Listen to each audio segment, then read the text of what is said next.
Hello dear friend, मैं सौरभ पंडित आप लोगों को मेरे चैनल टाइम ट्यूटोरियल बायोसाइंस में स्वागत करती हूँ। आज का जो हमारा टॉपिक रहेगा वो अथराइटिस के बारे में रहेगा। ये न्यूज़पेपर में आया है और इसके बारे में बहुत ही इम्पोर्टेंट है, आप लोग जान लीजिए अथराइटिस क्या होता है। वैसे ये आप में से काफ़ी लोग जानते होंगे क्योंकि ये लोगों के डेली लाइफ में कहीं ना कहीं किसी को दर्द होता है जॉइंट्स में, तो उसी से रिलेटेड होता है। ये एजिंग के कारण होता है अथराइटिस।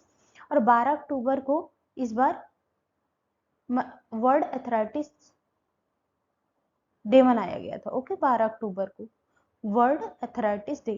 कभी कभी ये पेन वर्क नहीं करती प्रॉपरली। ओके, 12 अक्टूबर को वर्ल्ड एथराइटिस डे मनाया गया था। और इस बार की जो इसकी थीम थी living with an RMD. RMD का मतलब होता है rheumatics and musculo skeleton disease. Okay, at all stage of life. तो स्टार्ट करते हैं कि ये अथराइटिस होता क्या है। अथराइटिस जो होता है जॉइंट पेन होता है या जॉइंट डिजीज कह सकते हैं।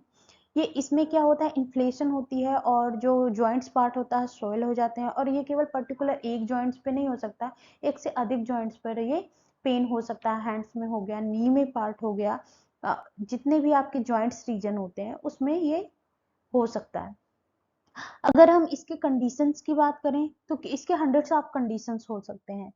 कहीं इंजर्ड हो गए, कहीं चोट लग गई, तब पर भी ये बाद में क्या करते हैं, हमारा इम्यून सिस्टम वो उस पर वर्क करता है और वो सोयल हो जाता है वो पार्ट। और कभी कभी क्या होता है, एजिंग के कारण होता है, वो क्या होता है जो कार्टिलेज की लेयर होती है वो हट जाती है। तो अगर कंडीशन की बात करें तो दो कंडीशन हम इसमें पढ़ेंगे। पहला है ऑस्टियोआर्थराइटिस, दूसरा है रूमेटॉइड अर्थराइटिस। ओके, ये हेल्दी जॉइंट्स है, आप देख सकते हैं इसमें कार्टिलेज की लेयर प्रॉपर है। ओके, तो सबसे पहले आ जाते हैं ऑस्टियोआर्थराइटिस क्या होता है। इसमें जो कार्टिलेज की लेयर होती है, कार्टिलेज क्या होता है, कार्टिलेज एक कनेक्टिव टिश्यू होता है जो पूरे जो बोन होती है उसको कवर करने का काम करता है। ये कार्टिलेज की लेयर इस पे धीरे धीरे डीजनरेट होती है, डिक्रीज हो जाती है। ओके, इसी कारण क्या होते हैं, जॉइंट्स में स्वेलिंग आ जाती है, इन्फ्लेशन हो जाता है और वो पेन होने लगता है। और ये जो पेन होता है ये नी पार्ट में हो सकता है, आपके हिप्स रीजन में हो सकता है, स्पाइंस में भी हो सकता है। ओके, तो ये एजिंग, और ज्यादातर इसका जो प्रॉब्लम होते हैं ये एजिंग के कारण होता है। और जैसे जैसे एज बढ़ती है ये ऑस्टियोआर्थराइटिस जो होता है वो बढ़ता जाता है। हमारे बोन्स में कभी कभी किसी किसी के हाथ में झंझनाहट सी ऐसी फील होती है, तो ये इसी के कारण होती है ऑस्टियोआर्थराइटिस। ऑस्टियोआर्थराइटिस मोस्टली जो होता है एज इंक्रीजिंग के कारण होता है। जैसे जैसे एज बढ़ती है वैसे ऑस्टियोआर्थराइटिस हो जाता है। अगर हम रिमेटॉइड अर्थराइटिस की बात करें तो रिमेटॉइड अर्थराइटिस जो होता है एक तरीके का फॉर्म है ऑटो इम्यून इन्फ्लेमेटरी का। ओके, इसे कह सकते हैं एक तरीके का ये फॉर्म है ऑटो इम्यून इन्फ्लेमेटरी अर्थराइटिस का। ऑटो इम्यून इन्फ्लामेटरी अर्थराइटिस के बारे में अगर हम बात करें तो ये क्या होता है कि जब जो हमारा इम्यून सिस्टम होता है पर्टिकुलर चोट पर या पर्टिकुलर जॉइंट्स पर क्या करता है कि उस पर रिस्पॉन्स करता है। ओके, तो स्वेल हो जाती है और पेन वहां से स्टार्ट हो जाता है और कार्टिलेज की लेयर पूरी तरीके से डिजनरेट हो जाती है। ओके, इस पार्ट में इसमें क्या होता है कि immune system causing pain swelling in the affected part. Rheumatoid arthritis affect the lining of your joints and can eventually lead to bone erosion and joint deformities. Okay, और क्या होता है, while it's common in hand, wrist, knee in some people, but it damage the number of organ including skin, eyes and heart also. ये heart तक को effect कर देता है, ऐसा इसमें होता है। ओके, देख सकते हैं ये आप कौन सा है रिमेटॉइड्स और ये क्या है ऑस्टियो। तो इसमें डिफरेंस देख सकते हैं, ये ऑस्टियो अर्थराइटिस जो होता है डीजेनरेटिव टाइप का होता है, मतलब बियर एंड टीयर टाइप का, तो टूटी फूटी कंडीशन में होता है बट हाँ वर्क करता है प्रॉपर। आप चल सकते हैं और प्रॉपर अपने हैंड्स का यूज कर सकते हैं। बट अगर हम बात करें रिमेटॉइड अर्थराइटिस में तो ये इम्यूनो ऑटो इम्यून कंडीशन में होता है, मतलब हमारा जो इम्यून सिस्टम होता है उस चोट पर वर्क करता है। ओके, ये किसी भी एज में हो सकता है, इसका कोई एजिंग से कनेक्शन नहीं है, इसका एजिंग से कनेक्शन होता है। Okay, usually affect the people over 40। ये देख सकते हैं ये 40 वाले एज जो आफ्टर 40 के पीपल्स हैं उनको अफेक्ट करता है, लेकिन ये incidence as higher among the individual among the age of 20। जैसे ये ज्यादातर किसी भी एज में इफेक्ट हो सकता है, जैसे 20 के बाद से ये स्टार्ट हो जाता है, जैसे चोट कहीं लगी हो तो उस पर ये वर्क करने लगता है। Can cause a long terms pressure on large joints, मतलब ये क्या होता है जब किसी पर्टिकुलर जॉइंट पे बहुत दिनों से उस पर प्रेशर दिया जाता है तो ये क्या होता है, पेन स्टार्ट हो जाता है। ये क्या होता है, aetiological is not very clear, इसका जो उत्पत्ति है, ओरिजिन है, ये क्लियर नहीं है। इसका जो ओरिजिन है, कैसे ये होता है, इसका कुछ क्लियर कंडीशन नहीं बता सकती कैसे ये रियूमेटॉइड्स हो गया।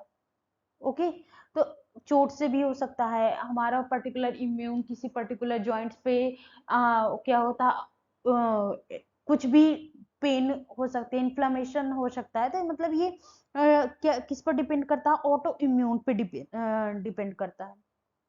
Typically affect one particular area of joint, ये ज्यादातर क्या होता है, एक पर्टिकुलर एरिया, जैसे किसी किसी का अगर एजिंग के देखा जाए तो जो आपके घर में आपके दादा नाना जो भी होंगे, बाबा होंगे, तो उनके क्या होता है, एक पर्टिकुलर जॉइंट गठिया अगर उनकी दर्द करती है नी रीजन, तो उनको गांठ क्या कहते हैं, मेरा गांठ में दर्द होता है, मतलब नी रीजन में। ओके, कभी कभी किसी के हैंड्स में स्वेलन आती है और झंझनाहट होती है तो उनके हाथ में प्रॉब्लम होती है। लेकिन अगर हम बात करें रिमेटॉइड अर्थराइटिस की, तो ये क्या था, affect in multi joints overall body, ये क्या करती है, पूरे बॉडी को ही अफेक्ट कर सकती है।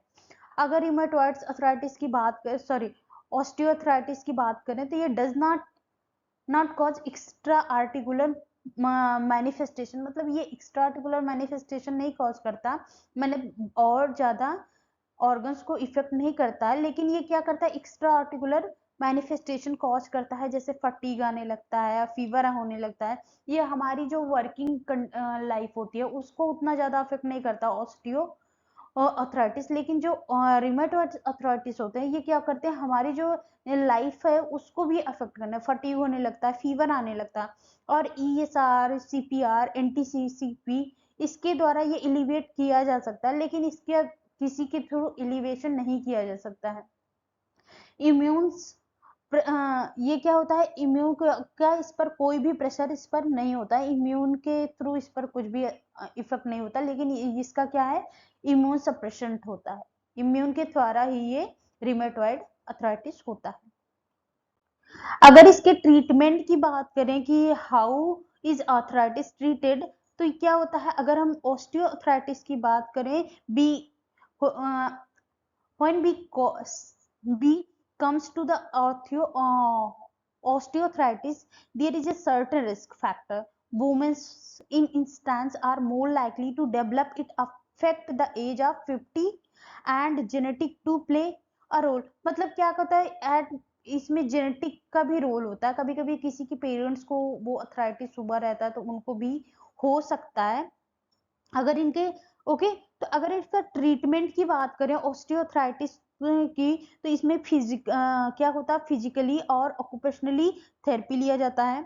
ओके, इसमें प्रॉपर थेरेपी लिया जाता है। ओके, मेडिटेशन जैसे हो गया, और इसके बाद सर्जिकल ऑप्शन भी लिया जाता है, लेकिन जब जो मेडिकेशन है और फिजियोथेरेपी है वर्क नहीं करती, इसके बाद हम सर्जिकल कंडीशन पर जाते हैं, उससे पहले हम लोग नहीं जाते हैं सर्जिकल कंडीशन पर ऑस्टियोआर्थराइटिस में। अगर हम बात करें रिमेटॉइड अर्थराइटिस की, तो there is specific cause of, इसका कोई स्पेसिफिक कॉज नहीं पता है कि क्या हो, किससे हो सकता है, but it's believed that environmental factor including viral bacterial infection or the smoking can trigger it in people born with specific gene that can also survive with rheumatoid arthritis। ऐसा भी माना जाता है कि जैसे इन्वायरमेंटल फैक्टर हो गया, viral, bacterial, smoking करने से भी ये क्या होता है, हो सकता है। और कोई कोई क्या होता है, जेनेटिकली भी किसी किसी को पीपल जो बॉर्न होते हैं स्पेसिफिक जीन के साथ, उनको भी रिमेटॉइड अर्थराइटिस हो सकता है। अगर इनके ट्रीटमेंट की बात करें रिमेटॉइड अर्थराइटिस की, तो प्रॉपर कोई केयर नहीं है, इसके लिए क्योर नहीं है कि किससे हो सकता है, लेकिन it can be manage with medication and physical therapy and self management and care से ये ठीक किया जा सकता है। अगर अगर ये अर्थराइटिस हो जाए, what you do, first step क्या होना चाहिए आपका? अगर अर्थराइटिस हो जाए, you suspect you have symptoms of arthritis, अगर मान लो आपको सिम्टम्स है किसका, अर्थराइटिस का, तो क्या आप क्या करेंगे? फर्स्ट तो आप प्रॉपर डायग्नोज करेंगे, अपने आप पे ज्यादा से ज्यादा केयर करने की कोशिश करेंगे, और ज्यादा से ज्यादा फिजिकल जो फिजियोथेरेपी है कह सकते हैं, या फिजियोथेरेपी के थ्रू या मेडिटेशन के थ्रू उसे प्रॉपर ट्रीटमेंट करने की बात करेंगे।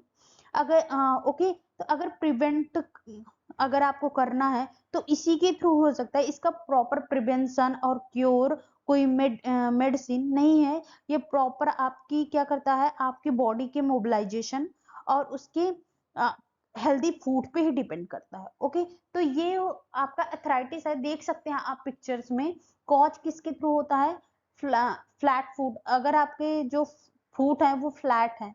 ओके, बहुत ही ज्यादा एक्सरसाइज करने से, एक्सट्रीम एक्सरसाइज करने से भी जो कार्टिलेज की लेयर होती है वो हट जाती है, और जहाँ ओबेसिटी से भी होता है, ओवरवेट होने से, ज्वाइंट ट्रॉमा से भी हो सकता है, आपकी जो इम्यून सिस्टम है उस पर जाके पर्टिकुलर टाइम पे आप उस पर ट्रिगर कर दें। ओके, और बहुत ज्यादा हाई हील्स जो उससे भी हो सकता है, और ये गर्ल्स में जो मोनोपोज की अवस्था होती है उस टाइम, इसके बाद क्या होती है, जॉइंट्स पेन स्टार्ट हो जाते हैं। जेनेटिक्स भी हो सकता है। ओके, किसी इन्फेक्टियस एजेंट्स के थ्रू भी हो सकता है, डायबिटिक्स जो होते हैं उनमें जॉइंट्स पेन देखने को मिल सकता है। अगर क्योर की बात करें तो इसमें हार्मोनल थेरेपी होती है और सर्जिकल थेरेपी होती है, एंटी इंफ्लामेटरी ड्रग्स होते हैं, फिजिकल थेरेपी होती है, ज्वाइंट सपोर्ट्स यूज हुआ जाता है। ये जो देख सकते हैं ज्वाइंट सपोर्ट आप लोग, बहुत डॉक्टर अक्सर जिसका हाथ वगैरह टूट जाता है तो दे देते हैं इसको।